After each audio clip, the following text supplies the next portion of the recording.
नमस्कार प्यारे साथियों, इस वीडियो में हम लोग बात करेंगे शांत रस और वात्सल्य रस के बारे में। तो दोस्तों, शांत रस का स्थायी भाव होता है निर्वेद या वैराग्य।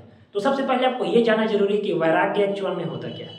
तो दोस्तों, वैराग्य माने ये होता है कि जब हम ये जो हम आसपास देखते हैं, जो चीज़ हमें बार बार अपने ओर आकर्षित करती है, जैसे कि मोबाइल मैंने खरीदा तो इसके बाद मैं कुछ नया मोबाइल देखा, फिर मैं उसे चाहने लग गया कि मैं उसे खरीदना चाहूँगा। तो ये जो इच्छा होता है दोस्तों, चाहत का, ये इसका कभी खत्म ही नहीं होता है। मतलब हर कोई कुछ ना कुछ और नया पाना चाहता है। तो ये जो इच्छा दोस्तों, वो जो परम शिखर जो वैराग्य है, उसको पाने के बाद ये खत्म हो जाता है। मतलब अगर हम उसको पा लिए तो फिर इसको बाकी किसी भी चीज़ को पाने का जरूरत ही नहीं है। तो वो दोस्तों एक्चुअल में वैराग्य है। उदाहरण के लिए दोस्तों, हमारे शिव शंभू हैं, हमारे श्री रामचंद्र जी हैं। अब आप लोग बोलेगा श्री रामचंद्र जी क्यों?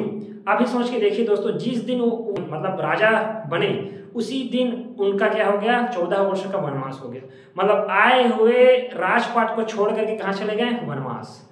और देखिए, मतलब जैसे ही वो आए राम, मतलब अयोध्या आए, लेकिन आने के बाद फिर क्या हुआ, जैसे ही अयोध्या आए फिर कोई किसान था, फिर जो था उसकी पत्नी किसी और के यहाँ एक दिन रुका, मतलब बारिश हो रहा था तो वगैरह जो भी होगा, तो फिर आई तो वहां से मतलब एक अफवाह उड़ गया कि मैं तो अपनी पत्नी का तिरस्कार करते, लेकिन श्री रामचंद्र जी तो अपनी पत्नी को 14 वर्ष तक मतलब दूसरे के यहाँ रखे, फिर यहाँ ला लिए। तो कुछ ऐसा दोस्तों हुआ, लेकिन फिर भी उन्होंने त्याग कर दिया। तो मतलब जो चीज़ हमारे पास होता है दोस्तों, हम उसका त्याग कर दें। तो एक तरह से ये हो गया दोस्तों।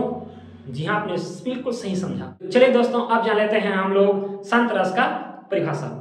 सहृदय के हृदय में जब वैराग्य नामक स्थायी भाव का जब विभाव अनुभाव संचारी भाव के संयोग से जो रस उत्पन्न हो दोस्तों, उसे कहते हैं शांत रस। तो चलिए दोस्तों, इसका जान लेते हैं हम लेके प्यारा सा एक उदाहरण। जब मैं था तब हरि नहीं, अब हरि है मैं नाही, सब अंधियारा मिटी गया जब दीपक देखिया माही। ये रहा परिभाषा और इसका उदाहरण हो गया शांत रस का। अब चलते हैं हम लोग वात्सल्य रस के बारे में। तो वात्सल्य रस का स्थायी भाव होता है दोस्तों पुत्र प्रेम या स्नेह। तो स्नेह मतलब क्या होगा दोस्तों, एक पुत्र या फिर पुत्री के लिए प्रेम, माँ का अपने पुत्र पुत्री के लिए प्रेम, एक बहन का अपने छोटे भाई बड़े भाई के प्रति प्रेम, है ना, एक टीचर का, एक शिक्षक का अपने छोटे जो पढ़ाता है उन बच्चों के प्रति प्रेम।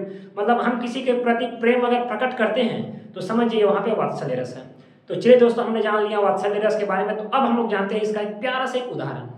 मैया मोरी मैं नहीं माँ का न खायो, बाल ग्वाल सब पीछे पड़ के बरबस मुख लपटाओ। वेल दोस्तों, उदाहरण इसका भी पूरा हो चुका है। तो आई होप दोस्तों आपको ये शांत रस और वात्सल्य अच्छे से समझ में आ गया होगा। अगर नहीं आया तो कमेंट कर दीजिएगा और आगे तब भी से कर दीजिए। तो चलिए, मिलता है इस तरह के नए धमाकेदार वीडियो में। तब तक के लिए बाबा, जय Hind, Vande Mataram, thanks for watching.